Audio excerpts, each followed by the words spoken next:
गई है। 21 जून को फिर से परीक्षा होगी। थोड़ी देर पहले ही नेशनल टेस्टिंग एजेंसी यानी कि एनटीए ने पोस्ट जारी कर इस बात का ऐलान किया है। पेपर लीक होने की वजह से एनटीए ने 3 मई को ली गई परीक्षा को रद्द कर दिया था और छात्रों को रीटेस्ट के लिए न कोई अब फीस देनी होगी, ये बात तो पहले से ही साफ थी, न कोई रजिस्ट्रेशन ही कराना होगा। एक बात साफ है कि ये टेस्ट कैंसिल कर दिया गया था, इसका ऐलान कर दिया गया था। इसके बाद इसको लेकर मंथन हुआ है, एक अच्छा दिन ढूंढने की कोशिश की जा रही थी और उसके बाद 21 जून का वक्त तय और तारीख तय की गई है। हमारे साथ इस वक्त शरद कुमार जुड़ गए हैं, सीधा उनका रुख करते हैं और जानने की कोशिश करते हैं कि इसका असर छात्रों पर क्या पड़ेगा। शरद, ये बताइए कि 21 जून की तारीख, इससे क्या छात्र खुश रहेंगे? क्या अब एक बार फिर से उन्हें पढ़ाई करनी पड़ेगी? किस तरह के रिएक्शंस आपको मिल रहे हैं? देखिए अंजलि, मैं दिन भर सीकर था 2 दिनों से, और सीकर में जो बच्चों को मैं देख रहा था, दूर दूर से 500 किलोमीटर, 200 किलोमीटर, 100 किलोमीटर से वापस अपने हॉस्टल में लौट रहे थे, कोचिंग संस्थानों में लौट रहे थे, बस से उतरकर सामान खींचते हुए। पैसे 11,000 12,000 पीजी के लगेंगे, वो अलग बात है। हालांकि अच्छी बात है, बहुत सारे कोचिंग संस्थानों ने दोबारा चार्ज नहीं किया है, मगर पढ़ाई का एक फ्रेम होता है। बहुत सारे बच्चे छुट्टी पर चले गए थे, कई सालों से तैयारी करते हैं। नीट ऐसी परीक्षा है जिसमें उम्र सीमा नहीं है, आप 5 साल 6 साल तक दे सकते हो। तो 12 से लेकर और 5 साल तक की तैयारी करने वाले बच्चे अब छुट्टी के मूड में थे। कोई जिसका पेपर ठीक नहीं हुआ था या फ्रेशर था, वो अगले बैच के लिए एडमिशन ले लिया था कोचिंग में। अब अचानक से ये सब हुआ, उसके बाद उन्हें फ्रेम ऑफ माइंड में आने में टाइम तो लगा। कई बच्चे रोते हुए दिखाई दिए, दुखी दिखाई दिए, कई शॉकिंग उनके लिए था क्योंकि बहुत अच्छा पेपर गया था।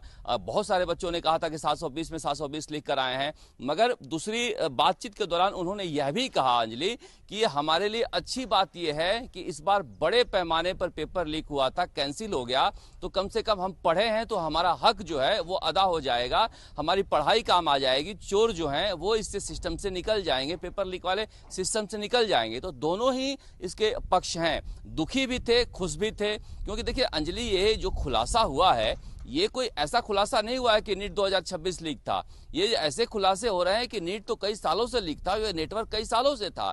जो परिवार यहाँ पर पकड़ा गया है, मांगीलाल और दिनेश का, उन्होंने एडमिट किया है कि पिछले साल हम पेपर खरीद के लाए थे और 5 को एमबीबीएस सरकारी कॉलेज में एडमिशन करा दिया। तो ये तो बहुत पहले से चल रहा था, लेकिन इस सिस्टम को पकड़ा जाना एक तरह से खुशी की बात है। छात्रों के लिए भी अच्छी बात है कि सेंटर भी नहीं बदला जाएगा, एडमिट कार्ड भी नहीं बदला जाएगा, रजिस्ट्रेशन भी नहीं बदला जाएगा। सबसे ज्यादा परेशानी बच्चों को रजिस्ट्रेशन में होती है। तो जी बिल्कुल शरद, हमारे साथ बने रही। Hello friends, welcome back. उम्मीद करते हैं आप सब खैरियत से होंगे। आपकी दुआ से मैं भी ठीक हूँ। मैं बात करने वाला हूँ आपके लिए बिग अपडेट लेके आ चुका हूँ। और अपडेट ये है दोस्तों कि जितने भी नीट के छात्र हैं, मैं उनसे रिक्वेस्ट करता हूँ कि आप एग्जाम देने के लिए जाइए दोबारा, ठीक है। और एग्जाम देने के लिए आप जाइए, रिक्वेस्ट है आपसे, तमाम बच्चे, तमाम स्टूडेंट, तमाम छात्रों से, छात्राएं से, जितने भी हैं सब जाइए, इनका नीट है, ठीक है। अब हम बात करने वाले हैं कि कब हो रहा है। तो 21 तारीख को मतलब एग्जाम होने वाला है। एक बार आप इस वीडियो को देख लीजिए। देखा दोस्तों? तो आप एग्जाम देने जाइए।